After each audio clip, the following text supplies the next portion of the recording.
Well, very good afternoon, dear students.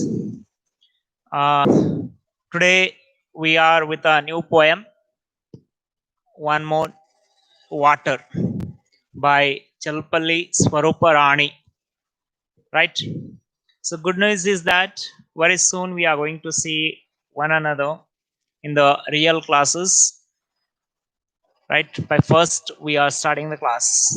That's a very good and a welcome sign that let us start with a new hope. Right.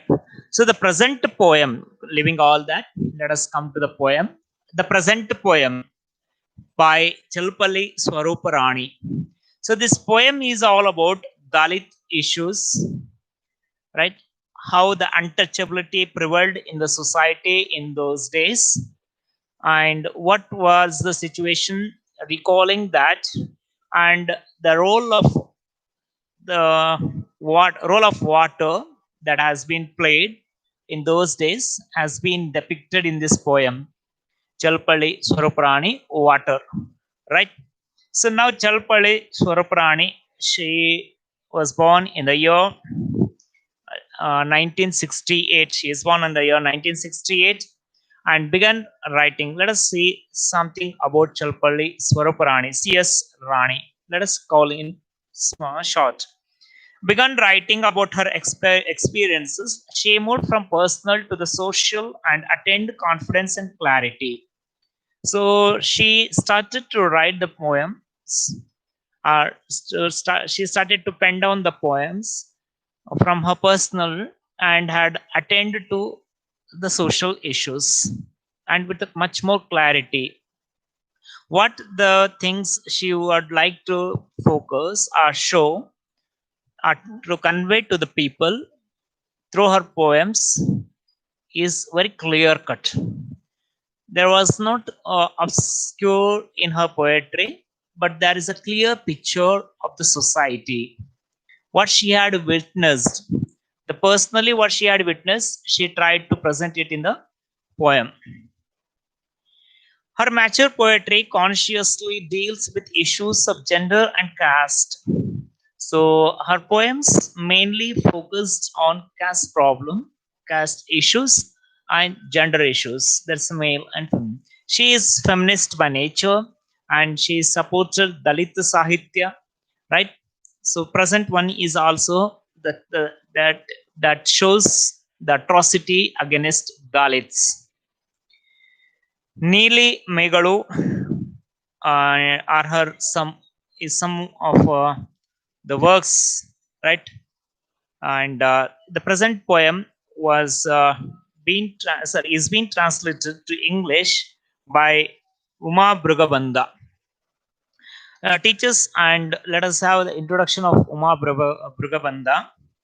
Teachers at the Center for Cultural Studies at the English and Foreign Languages University, Hyderabad. So presently, she is working in Central University for Foreign Studies, English and Foreign Studies in Hyderabad, IFLO, right? She is currently writing her doctoral dissertation on Telugu cinema and the production of religious and secular subjectivities. So she tried to present secular subjects through her poems, right? And she is the one who has translated this poem to English, right? Recall the poems, recall the stories which you have read, which were centered with water. That is a pre-reading activity for you, right? And you have to discuss whether water is a preserver or destroyer. Discuss. You have to discuss. Let us when discuss it when you come here to the college, right? So there is a note before going to the poem to be read. Karmachedu is a village in Chirala Taluk in Prakasham district. There is a small village called Karmachedu in Chirala Taluk in Prakasham district, Andhra Pradesh. On July 16, 1985, July 16, 1985, it means almost 25 years, 25, almost 35 years ago. So the 35 years ago, the incident took place. What is that incident? And what made or what triggered our poetess to pen down this poem on water? A prominent following a petty quarrel, members of the dominant community ganged up and killed six Dalits. So on that day, six Dalits were killed, and that incident has stuck to the core of her heart and made her to write this.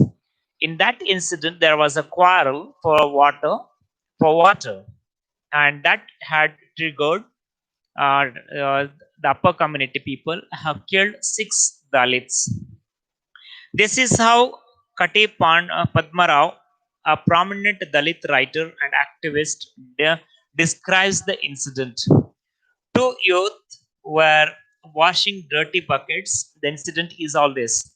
Two youth were washing dirty buckets they had used to feed their buffaloes in the drinking water tank in Madigapalli. This was objected by a Dalit boy, which enraged the youth.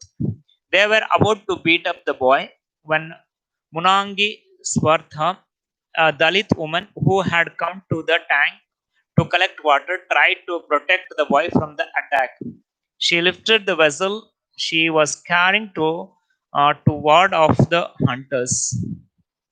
Her attack of lifting the vessel in self-defense, this led to a ghastly attack on Dalits. So the incident was all very simple. The upper community people, they were polluting the drinking water of Dalit. So even if you go now also to some of the villages in a remote areas, you can find that the village has been divided in a two halves. One half there where you will find the upper community people will live. The other half is where the Dalits, underprivileged, will live. So in those days, around 30 years ago, there used to be separate bore well for water, right, water channels for Dalits and the upper community people. So these used to go to them, but they were not allowed to come to this. So this was the situation, and that has triggered the people to fundraise against Dalits, and especially when she lifted a vessel in her own defense. Right now, there is a suggested reading for you people. Saviraru Nadigalu, Kannada ಸಂಕಲನ doctor Siddhalinga ಅಯ್ಯ. ಚೊಮ್ಮನ ದುಡಿ ಕಾದಂಬರಿ doctor K Shivaram Karanth. ಎಳಿದು ಬಾ ತಾಯಿ ಎಳಿದು ಬಾ ಕವಿತೆ doctor ದರಾ Bendre. So you can read all these three to understand the concept of the poem, the theme of the poem in much more clarity. Now coming to the poem, I just once read the poem and then we will go to the explanation line by line. Just as water knows the ground's incline, it knows the generations old strife between the valleys and the water, like the dampness on the well's edge that never dries. It knows that untouchability never disappears. The water knows everything. It knows the difference of race between Samaria woman and Jews the Jew. It also knows the subcaste difference between leather and swall. It knows the agony of the Panchama who, not having the right to draw a pot of water, waits all day near the well with his empty pot until a Shudra arrives. It knows the humiliation of the Vada girl when he who poured the water from a distance fall all over and touches her.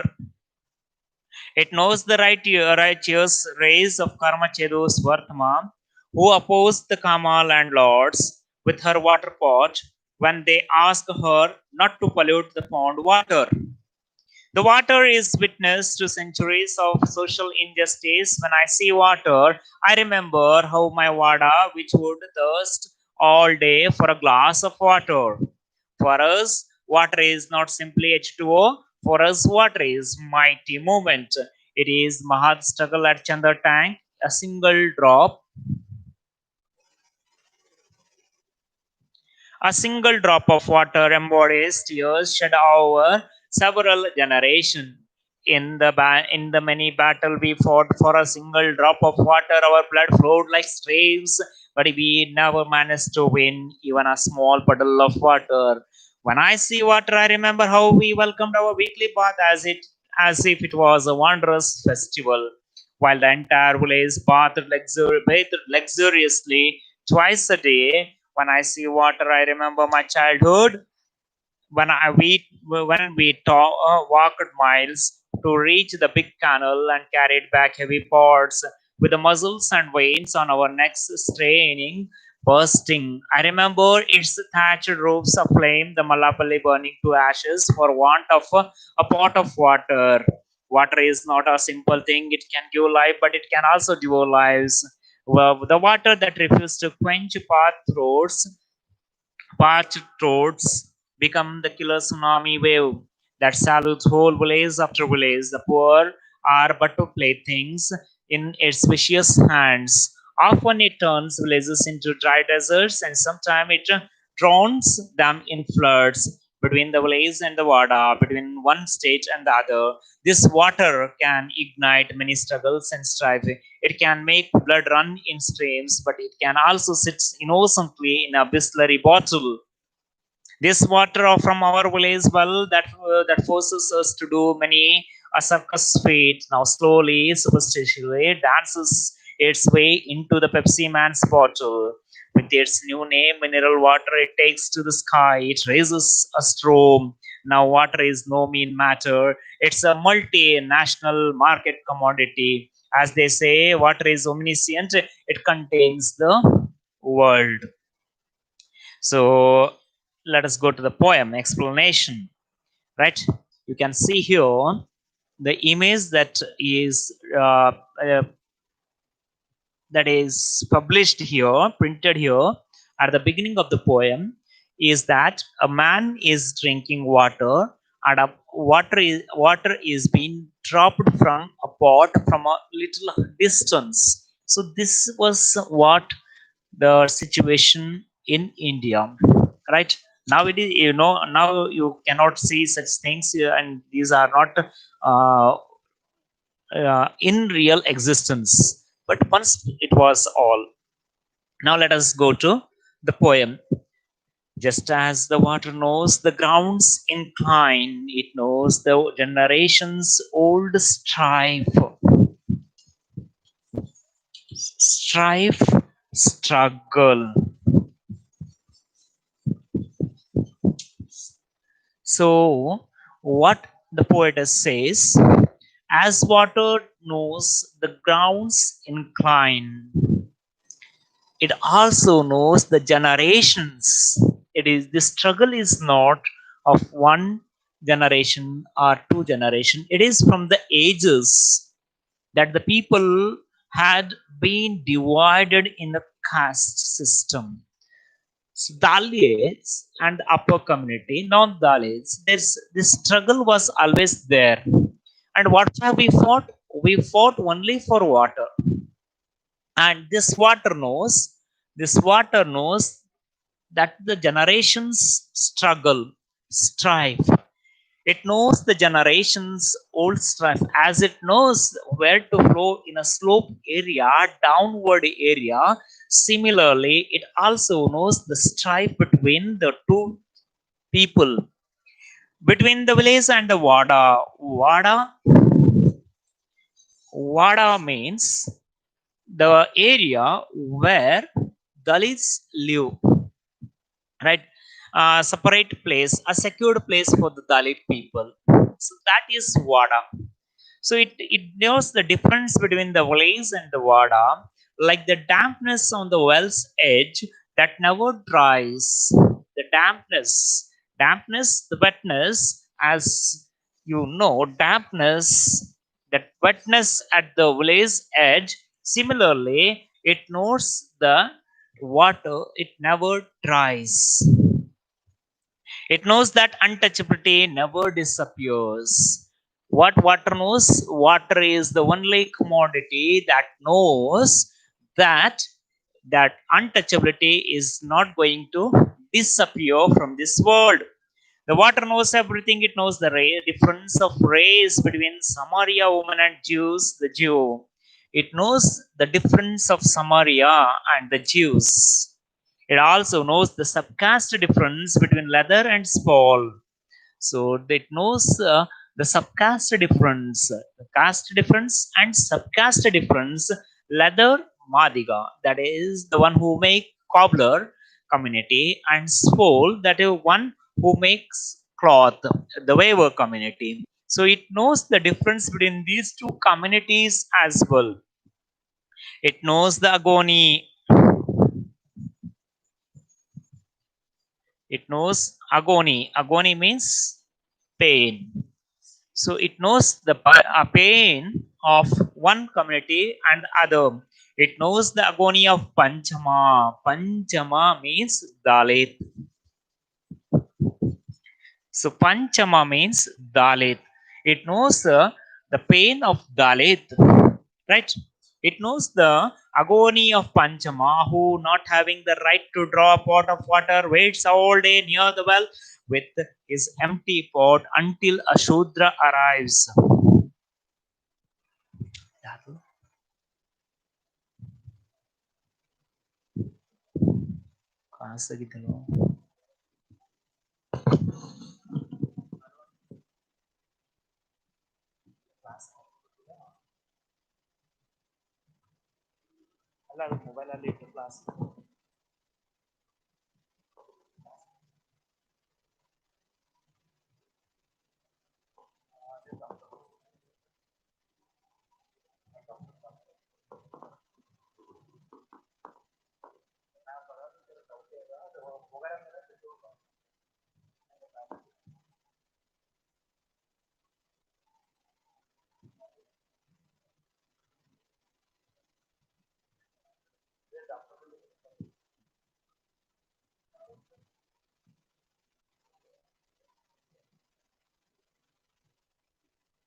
Sorry for the intervention. Sorry.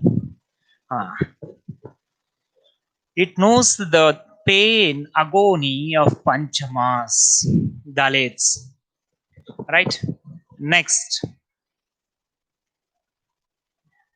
Who are not having the right to draw a pot of water, waits all day near the well with his empty pot until a Shudra arrives. It knows the humiliation of Vada girl. When he who poured water, from the distance, Shudra. Shudra means who? Shudra means Brahmin.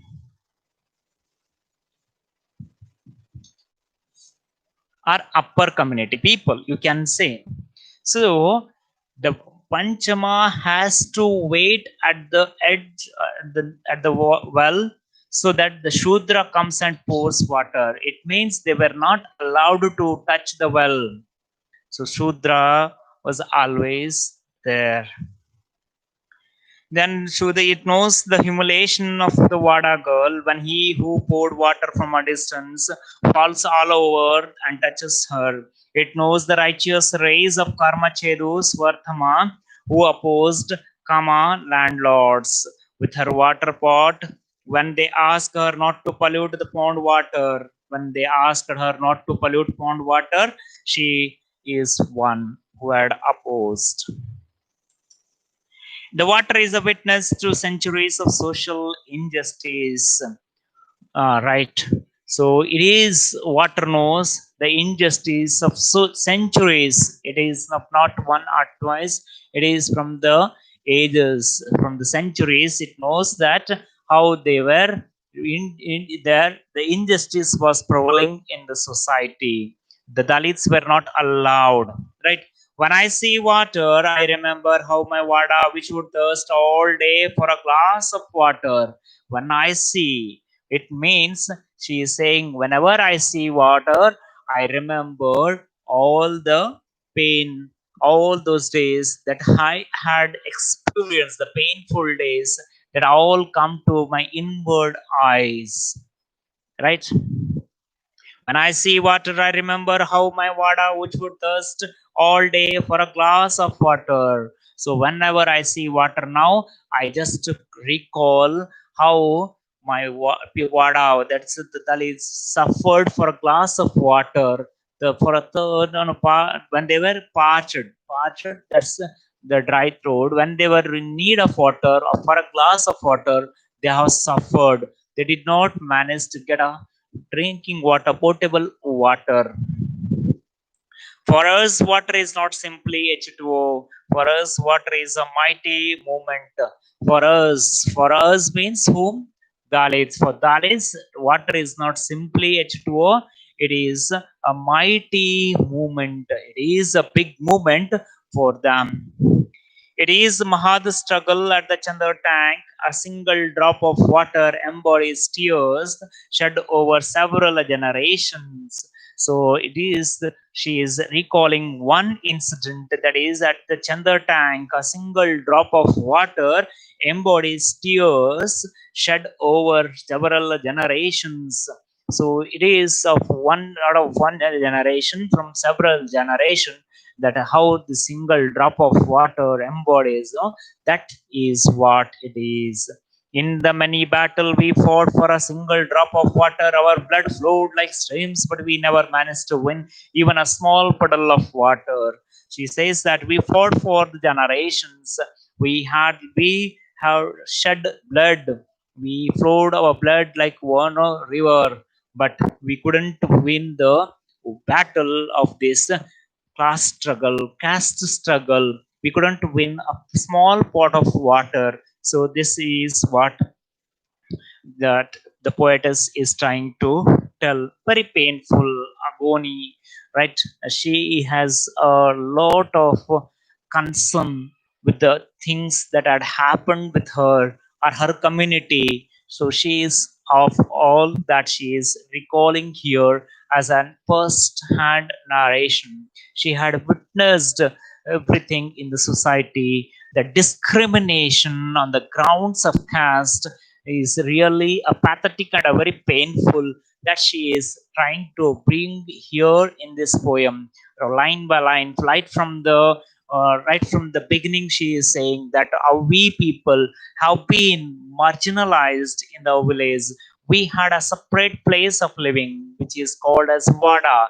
We were not allowed to touch the water or touch water of the well, which is being used by the upper community, that is Shudra, right? So this is how she is trying to express her pain to all of us. When I see water, I remember how we welcomed our weekly bath as if it was a wondrous festival. So one by one, all those. When I see water, first, first thing that has come to her mind is how they suffered for a glass of water. Then second time she is saying, when I see water, she is saying that how we celebrated weekly bath. We did not have the privilege to have bath twice a day. So that is what she is saying here. When I see water, I remember how we welcomed our weekly bath as if it was a wondrous festival, while the entire village bathed luxuriously twice a day. When I see water, I remember my childhood. When I see water, I remember my childhood. So she is saying that how I welcomed our weekly bath. But the upper community people, they used to have two more times bath. No, that is what she is trying to tell here. When we walked miles to reach the big canals and carried back heavy pots with the muscles and veins on our necks straining, busting, we used to carry water from very far off places. right? Carrying on our shoulder with all the muscle ache, right? So with the straining and busting, right, we used to carry. I remember its thatched roof was aflame, the Malapalli burning to ashes for a pot of for want of a pot of water. So now she is recalling that how she welcomed that the painful things from her life, right? I remember it's the thatched roofs aflame. How the community or Wada was burning when it was lit with fire. They did not get water to extinguish it. So this is how she is. How our houses burned to ashes. We couldn't even manage to extinguish it. So that is what she is very pathetically she is trying to express in an right, in a very painful way. Water is not a simple thing, it can give life, but it can also devour lives. Water is not a simple thing, it's not a simple thing. It can give life and it can take away lives. Right, but the water that refuses to quench path through parched throats become the killer tsunami wave that swallowed whole village after village. So it is what it can do. Water that refused to quench the water we could that which we couldn't get when we were in need, right? It has become a tsunami today. So water has both the qualities, it can give life and it can take away our lives. So this is what she is trying to tell us here in this poem. So the water that refused to quench parched throats become a killer tsunami wave that swallowed whole village after village. The poor are but playthings in its vicious, vicious means very cruel.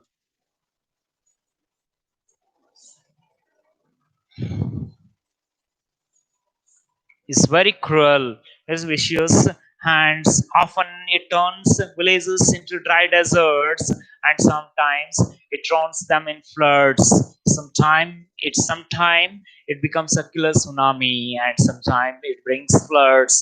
So and it is what it plays with us. Sometimes it brings a drought, a completely desert, and sometimes flood. So we people are just a playthings in the hands of this water, and water is the one which can give life and which can take away lives. So, right. Between the village and the water, between one state and another state, this water can ignite many struggles and strife.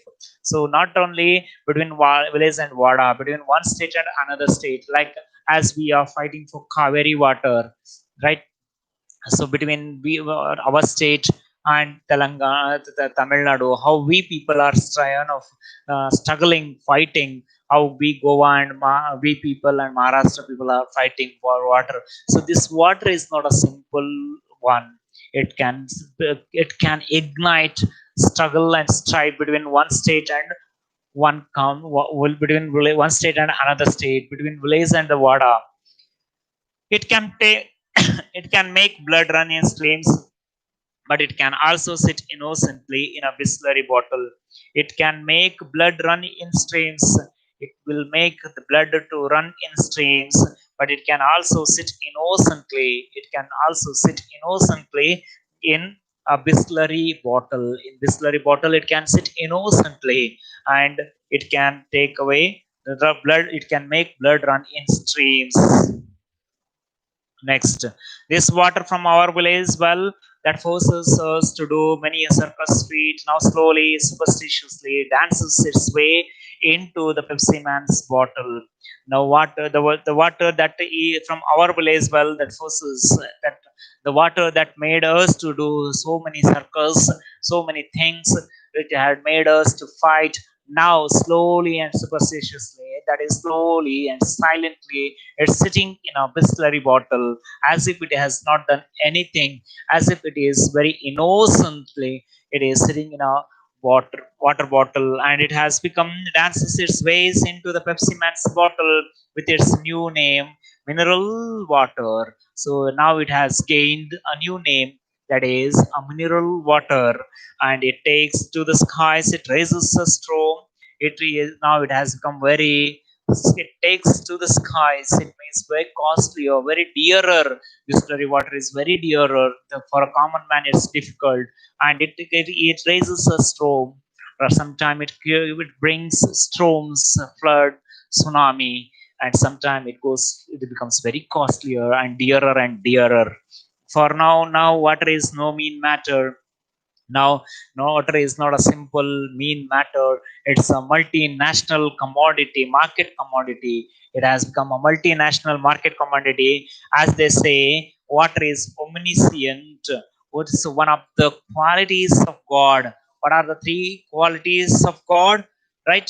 What are the three qualities? Omniscient, and omnipotent, and and omniscient, and another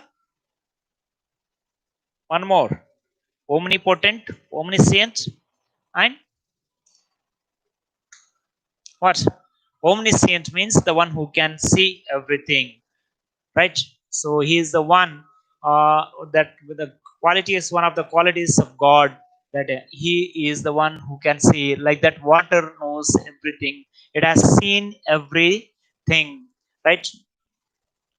Omnipotent, omnipotent, and omnipresent.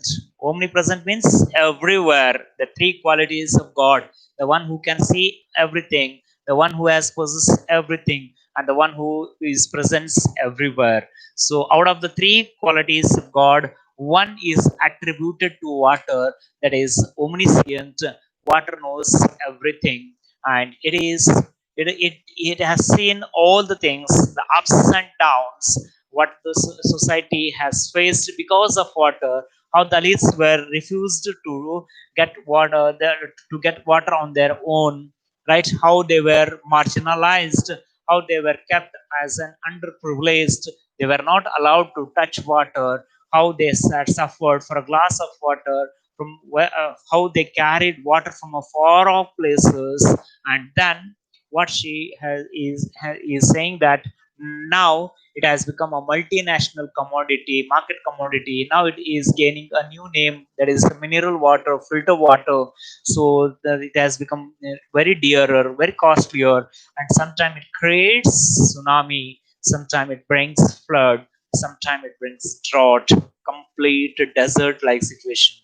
So water is, it is not a simple thing. It it can make people to fight between one village and the other, between village and the wada, between one state and the other state, for a want of water. We do all the things, and at last now it is sitting very innocently. And she says it is not a simple H2O. It is not a simple H2O for us. It is the one which has united, which has made us to have the struggle. It is the one which has made us to fight for our right. So it has taught us lesson.